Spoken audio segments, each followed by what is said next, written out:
Hello friends, welcome to Vrindavan PSC world. അപ്പോൾ നമ്മുടെ 10th പ്രിലിംസിന് വേണ്ടിയിട്ട് ഇനി അധികം ദിവസങ്ങളൊന്നുമില്ല. നമുക്ക് വേഗം റിവിഷൻ ഒക്കെ നടത്തണം. പ്രധാനമായിട്ടും നിങ്ങൾ ACRT ഫോക്കസ് ചെയ്തിട്ടുള്ള കാര്യങ്ങൾ നോക്കണം. PYQ ബേസ്ഡ് ആയിട്ടുള്ള കാര്യങ്ങൾ പെട്ടെന്ന് പഠിക്കണം. മാത്സ് നല്ലവണ്ണം ഡെയിലി പ്രാക്ടീസ് ചെയ്യണം. കറണ്ട് അഫയേഴ്സ് അത്യാവശ്യം വേണ്ടത് നോക്കണം എന്നുള്ളതൊക്കെ ഞാൻ ഓൾറെഡി നിങ്ങളോട് പറഞ്ഞതാണ്. ഈ ഒരു ചുരുങ്ങിയ സമയമാണെങ്കിലും നിങ്ങൾക്ക് ഇപ്പോൾ ഈ ACRT ബേസ്ഡ് ആണെങ്കിൽ അതിൽ ഏറ്റവും പ്രിലിംസിന് വേണ്ട ചാപ്റ്റേഴ്സ് മാത്രം ഈ ഒരു ടൈമിൽ ഫോക്കസ് ചെയ്യാം. അപ്പോൾ അതിന്റെ ക്ലാസ് ആയിട്ട് നമുക്ക് വേണമെന്നുണ്ടെങ്കിൽ എൻ്റെ ടെലിഗ്രാം ചാനലായ വൃന്ദാവൻ PSC വേൾഡിൽ ജോയിൻ ചെയ്തിട്ട് എനിക്ക് ഡയറക്റ്റ് മെസ്സേജ് ചെയ്താൽ അതിന്റെ സെപ്പറേറ്റ് പ്ലേലിസ്റ്റ് കിട്ടുന്ന കാര്യത്തെക്കുറിച്ചൊക്കെ ഞാൻ പറയാട്ടോ. ഞാനത് എടുക്കുന്നുണ്ട്, ക്ലാസ് കംപ്ലീറ്റ് ആയിട്ട് മെയിൻസ് വരെ വാലിഡിറ്റി ഉള്ള തരത്തിലാണ് എടുക്കുന്നത്. അപ്പോൾ പ്രിലിംസിന്റെ മാത്രം നിങ്ങൾക്ക് ഇപ്പോൾ ആദ്യം കേട്ട് പരീക്ഷ ചെയ്താൽ അതിനുശേഷം മെയിൻസിന്റെ എങ്ങനെയാണെന്ന് വെച്ചാൽ അങ്ങനെ, അല്ലെങ്കിൽ നിങ്ങൾക്ക് അപ്കമിംഗ് VFA ഒക്കെ ഉപകാരപ്പെടുന്ന രീതിയിലുള്ളതാണ് അതൊക്കെ. ഓക്കെ, അപ്പോൾ കഴിഞ്ഞ ദിവസങ്ങളിലായിട്ട് ഞാൻ നമ്മുടെ ഹോട്ട് ടോപ്പിക്സിന്റെ ജോഗ്രഫിയും ഹിസ്റ്ററിയും പറഞ്ഞിട്ടുണ്ടായിരുന്നു. അത് with respect to India and with respect to Kerala രണ്ടും പറഞ്ഞിട്ടുണ്ടായിരുന്നു. ഓൾ ടുഗദർ 40 മാർക്സിൽ നിങ്ങൾ ഏറ്റവും കൂടുതൽ ശ്രദ്ധിക്കേണ്ട കാര്യങ്ങൾ പഠിക്കേണ്ടത് ഏതൊക്കെയാണെന്നുള്ളതൊക്കെയാണ് ഞാൻ പറഞ്ഞിട്ടുണ്ടായിരുന്നത്. ഇതിൽ ജസ്റ്റ് ഇങ്ങനെ മാത്രമേ അവർ ജസ്റ്റ് എക്സ്പ്ലിസിറ്റ് ആയിട്ട് ഇത്രയും കാര്യങ്ങൾ മാത്രമേ പറഞ്ഞിട്ടുള്ളൂ എങ്കിലും അതിനപ്പുറം കുറച്ച് കാര്യങ്ങൾ നിങ്ങൾ ഹിസ്റ്ററി റിലേറ്റഡ് ആയിട്ടാണെങ്കിലും ജിയോഗ്രഫി റിലേറ്റഡ് ആയിട്ടാണെങ്കിലും നോക്കിയിരിക്കണം എന്നുള്ളത് ഞാൻ പ്രത്യേകം പറഞ്ഞു. കാരണം അവരങ്ങനെ എഴുതണമെന്നില്ല ഇന്നത് എന്നുള്ളത്. നമ്മൾ പക്ഷെ പല ചോദ്യപേപ്പർ മനസ്സിലാക്കിയിട്ടാണ് പറയുന്നത് എന്താണ് ഇന്നത് നിങ്ങൾ പഠിക്കണം, അത് ചോദിക്കാൻ സാധ്യതയുണ്ട്. ഞാൻ പറഞ്ഞല്ലോ, ഇത് രണ്ടും അതിന്റെ ഇന്ത്യ കേരള വെച്ചിട്ട് നോക്കുമ്പോൾ തന്നെ 40 മാർക്സ് എന്ന് പറഞ്ഞാൽ അത് ചില്ലറയല്ല, അത് അത്യാവശ്യം നമുക്ക് സ്കോർ ചെയ്യേണ്ട ഒരു മേഖലയാണ്. നല്ലവണ്ണം ACRT പാഠഭാഗങ്ങൾ ഇതുമായിട്ട് ബന്ധപ്പെട്ടിട്ടുള്ളതുണ്ട്. അത് കൃത്യമായിട്ട് നോക്കുക. ജോഗ്രഫിയൊക്കെ ഓറിയന്റഡ് ആയിട്ടുള്ളത് ഇഷ്ടം പോലെ ഉണ്ട് കേട്ടോ. സോ നിങ്ങൾ മാക്സിമം ACRT കവർ ചെയ്യുക വേഗം തന്നെ. ഓക്കെ, പിന്നെ നല്ലവണ്ണം PYQ പ്രാക്ടീസ് ചെയ്യാന്നുള്ളതും ഇമ്പോർട്ടന്റ് ആണ് ഇവിടെ. അപ്പോൾ ബാക്കിയുള്ള അതിന്റെ ഹോട്ട് ടോപ്പിക്സ് ഞാൻ ഉടനെ ഇടുന്നതായിരിക്കും കേട്ടോ. ലൈക്ക് നമ്മുടെ കോൺസ്റ്റിറ്റ്യൂഷനിൽ ഇത്രേ പറഞ്ഞിട്ടുള്ളെങ്കിലും കുറച്ചധികം കാര്യങ്ങളും കൂടെ നിങ്ങൾ നോക്കണം. കോൺസ്റ്റിറ്റ്യൂഷൻ, അതുപോലെ തന്നെ നമ്മുടെ സയൻസ് ഏരിയാസ്. ഓക്കെ, സയൻസ് ഏരിയാസിൽ തന്നെ സ്പെസിഫിക് ആയിട്ട് നമുക്ക് ബയോളജിക്ക് അത്യാവശ്യം മാർക്സ് കൂടുതലാണ്. അപ്പോൾ ബയോളജി പ്ലസ് പബ്ലിക് ഹെൽത്തുമായിട്ട് റിലേറ്റ് ചെയ്തിട്ടുള്ള കുറച്ച് കാര്യങ്ങളുണ്ട്. അപ്പോൾ അത് ശ്രദ്ധിക്കണം. Physics, chemistry.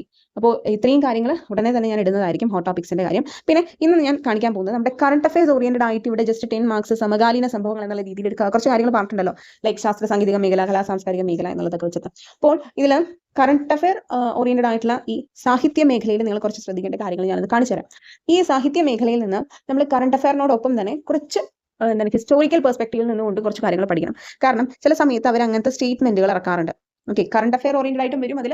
അതുപോലെ കുറച്ച് ബാക്കോട്ടുള്ള വർഷത്തെ കാര്യങ്ങളും ഫാക്ട്സ് എന്നുള്ള രീതിയിൽ ചോദിക്കാറുണ്ട്. അപ്പോൾ ഞാനതിന്റെ നോട്ട് ഞാൻ ജസ്റ്റ് നിങ്ങളെ കാണിച്ചു തരാം. അപ്പോൾ ഞാൻ ലിറ്ററേച്ചറിന് വേണ്ടിയിട്ട് ഉണ്ടാക്കിയിട്ടുള്ള കുറച്ച് ഇമ്പോർട്ടന്റ് ആയിട്ടുള്ള പോർഷൻസ് ആണ് ഇത്. ആക്ച്വലി നമുക്ക് ഹിസ്റ്ററിയുടെ ഭാഗത്ത് ശരിക്കും പറഞ്ഞാൽ കേരളത്തിന്റെ ലിറ്റററി സോഴ്സസ് എന്ന് പറയുന്ന ഒരു ഭാഗം നമുക്ക് ശരിക്കും പറഞ്ഞാൽ LDC ഒക്കെ ഉള്ളതാണത്.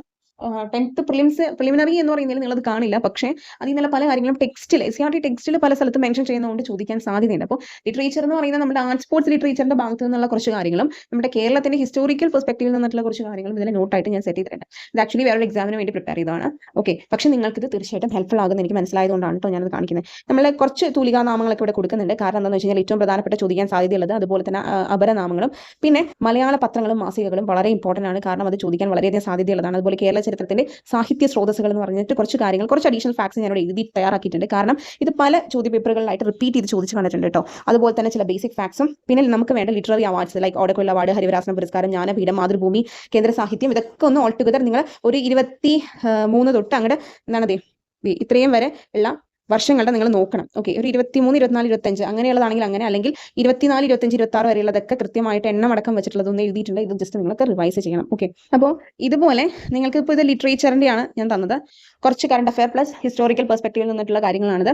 ഇതുപോലെ നമുക്ക് കുറച്ച് നമ്മുടെ 10 മാർക്സിന്റെ കറണ്ട് അഫയേഴ്സ് ഓറിയന്റഡ് ആയിട്ട് സെറ്റ് ചെയ്യാൻ പറ്റും. അപ്പോൾ അങ്ങനത്തെ കുറച്ച് നോട്ട്സും നമ്മളുടെ ഹോട്ട് ടോപ്പിക്സിന്റെ PDF തീർച്ചയായിട്ടും നിങ്ങൾക്ക് കിട്ടും. നിങ്ങൾ വെറുതെ എഴുതിയ സമയം കാണണമെന്ന് ഞാൻ ഒരിക്കലും പറയില്ല. കാരണം ഈ സമയം നല്ലോണം റിവൈസ് ചെയ്യണം, കാര്യങ്ങളെ വേഗം വായിച്ചു പോകണം, കേൾക്കാനാണെങ്കിൽ വേഗം കേട്ടു പോകണം. ഓക്കെ, അതാണ് ചെയ്യേണ്ടത്. മാക്സിമം ആകെ നിങ്ങൾക്ക് മാക്സിമം നല്ലോണം പ്രാക്ടീസ് ചെയ്യുക എന്നുള്ളതാണ് കുറച്ചും കൂടെ നല്ലത്. അപ്പോൾ ഈ PDF കിട്ടാൻ ജസ്റ്റ് നിങ്ങൾ എന്താണ് എൻ്റെ ഈ യൂട്യൂബ് ചാനലിൻ്റെ അതിൽ നിങ്ങൾ നോക്കുകയാണെങ്കിൽ സബ്സ്ക്രൈബിൻ്റെ അപ്പുറത്ത് ജോയിൻ ഉള്ള ഒരു ബട്ടൺ കാണും. അതിൽ ലെവൽ 2 മെമ്പർഷിപ്പ് എടുത്താൽ മതി. അല്ലെങ്കിൽ ഈ വീഡിയോന്റെ താഴെ ചാനൽ മെമ്പർഷിപ്പ് ലിങ്ക് ഉണ്ട്, അതിൽ ക്ലിക്ക് ചെയ്ത് ലെവൽ 2 മെമ്പർഷിപ്പിൽ ജോയിൻ ചെയ്താൽ നിങ്ങൾക്ക് ഈ നോട്ട്സും ഇനി അങ്ങോട്ട് ഞാൻ ഇടാൻ പോകുന്ന നമ്മുടെ എക്സാമിന് വേണ്ട ഏറ്റവും പ്രധാനപ്പെട്ട കാര്യങ്ങൾ മാത്രമേ ഞാൻ അതിലിടുള്ളൂ കേട്ടോ. സെറ്റ് ചെയ്ത് ഞാൻ തയ്യാറാക്കി ചെയ്യുന്നതാണത്.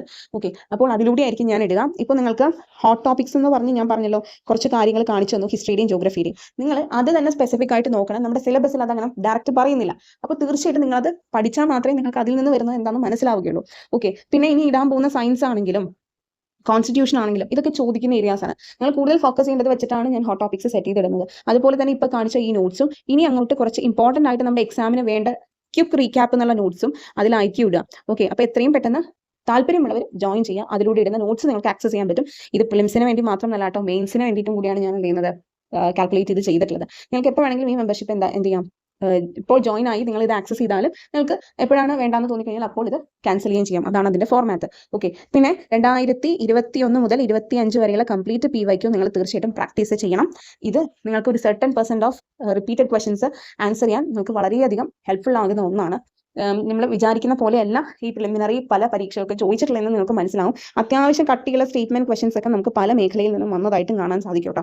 സോ അതൊക്കെ കുറച്ച് ബുദ്ധിമുട്ടുള്ള ഏരിയാസ് ആണ്. അതൊക്കെ നിങ്ങൾ മനസ്സിലാക്കണം എന്നുണ്ടെങ്കിൽ തീർച്ചയായിട്ടും എന്ത് ചെയ്യണം, ക്വസ്റ്റ്യൻസ് പ്രാക്ടീസ് ചെയ്യണം. ഇത് നിങ്ങൾക്ക് പ്രിലിംസ് മാത്രമായിട്ടും കിട്ടും, മെയിൻസ് മാത്രമായിട്ടും കിട്ടും. സ്റ്റിൽ നിങ്ങളുടെ കയ്യിൽ ഇല്ലാത്തവരുണ്ടെങ്കിൽ എൻ്റെ ടെലിഗ്രാം ചാനലായ വൃന്ദാവൻ PSC വേൾഡിൽ ജോയിൻ ചെയ്തിട്ട് എനിക്ക് ഡയറക്റ്റ് മെസ്സേജ് ചെയ്യാം. ഞാൻ ഇതിന്റെ ഡീറ്റെയിൽസും പറയും. കാരണം നിങ്ങൾക്ക് പ്രിലിംസ് ക്രാക്ക് ചെയ്യണമെന്ന് ആഗ്രഹമുണ്ട് എങ്കിൽ തീർച്ചയായിട്ടും ഞാൻ പറഞ്ഞ പോലെ SCERT, PYQ, maths daily practice, current affairs ഇത് ഇമ്പോർട്ടൻ്റ് ആണ്. ഇത് ഇത്രയും ഉണ്ടെങ്കിൽ തന്നെ നിങ്ങൾക്ക് ഒബ്വിയസ്ലി നിങ്ങൾക്ക് പ്രിലിംസ് ക്രാക്ക് ചെയ്യാൻ പറ്റും. അപ്പോൾ ഈ SCERT ക്ലാസ്സിൽ ഇപ്പോൾ ജോയിൻ ചെയ്യുന്നവരാണെങ്കിൽ കൂടി അതിൽ SCERT മാത്രമല്ല ടെസ്റ്റ് സീരീസും ഉണ്ട്. നമ്മുടെ സിലബസ് ഓറിയന്റഡ് ആയിട്ടുള്ള എല്ലാം, അതിപ്പോൾ നമ്മുടെ കംപ്ലീറ്റ് LGS മാത്രമല്ല, LGS, BEVCO, LDC, VFA വരെ കണക്കാക്കിയിട്ടുള്ള ടെസ്റ്റാണത്. സോ നിങ്ങൾക്ക് ഈ എക്സാം കഴിഞ്ഞാൽ അടുത്ത എക്സാമിനാണെങ്കിലും ഇപ്പോഴേ ഇത് ഹെൽപ്ഫുൾ ആയിരിക്കും. മെയിൻസ് വരെ വാലിഡിറ്റി ഉള്ളതാണത്. കംപ്ലീറ്റ് നമുക്ക് ക്വസ്റ്റൻസ് പ്രാക്ടീസ് ചെയ്യാൻ പറ്റും. കംപ്ലീറ്റ് SCERT ക്ലാസ് നമ്മുടെ സിലബസ് ബേസ്ഡ് ആയിട്ടുള്ളത് ഇതാക്കും. ഈവൻ റാങ്ക് ഹോൾഡേഴ്സ് പോലും പറയുന്നത് അവർ കുറേ കാര്യങ്ങളൊക്കെ SCERT ആണ് നല്ലവണ്ണം പഠിച്ച് സെറ്റാക്കിയതെന്നാണ്. അവർ ചിലപ്പോൾ വേറെ ഒരു സാധനവും റെഫർ ചെയ്തിട്ടുണ്ടാവില്ല. ഓക്കെ, ഇപ്പോൾ SCERT ഇമ്പോർട്ടൻ്റ് ആണ്. ഈവൻ ഡിഗ്രിക്ക് പോലും SCERT എന്നാണ് ഈ കഴിഞ്ഞ പ്രിലിംസിന് പോലും ചോദിച്ചിട്ടുണ്ടായിരുന്നത്. അതുകൊണ്ടാണ് ഞാൻ എഗൻ അത് തന്നെ പറഞ്ഞുകൊണ്ടിരിക്കുന്നത്. ശ്രദ്ധിക്കുക, ഇമ്പോർട്ടൻ്റ് ആണ്. സോ താല്പര്യമുള്ളവർ എത്രയും പെട്ടെന്ന് ജോയിൻ ചെയ്യാം.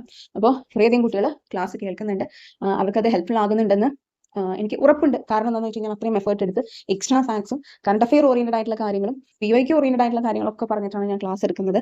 സോ നമുക്ക് തീർച്ചയായിട്ടും അത് ബെനിഫിഷ്യൽ ആയിരിക്കും. അപ്പോൾ ഇത്രയേ ഉള്ളൂ ഇന്നത്തേക്ക്. നമുക്ക് അടുത്ത ഹോട്ട് ടോപ്പിക്സ് എന്ന് പറയുന്നത് നമ്മുടെ ബാക്കി ഏരിയാസിൻ്റെയാണ്. അത് ഞാൻ കുറച്ചും കൂടി ഇതായിട്ട് ചെയ്യാൻ ശ്രമിക്കും. ആദ്യം മാക്സിമം വീഡിയോ ആയിട്ടും നോട്ടായിട്ടും ഒക്കെ തരാൻ ശ്രമിക്കുന്നതായിരിക്കും. ഓക്കെ, അപ്പോൾ നോട്ടായിട്ട് എത്രയും പെട്ടെന്ന് വായിച്ച് നിങ്ങൾക്ക് ഇതാക്കി പോകാനാണ് ഞാൻ പറയുക കൂടുതലും. കാരണം മറ്റേത് എഴുതിയെടുത്ത് വെറുതെ സമയം കളയരുത്, കുറേ നേരം ഫോണിൽ നോക്കി. അതിനേക്കാളും നല്ലത് വേഗം കാര്യം കേൾക്കുക, ചെയ്യുക എന്നുള്ളതാണ്. ഓക്കെ, അപ്പോൾ നെക്സ്റ്റ് വീഡിയോയിൽ കാണാം. Thank you for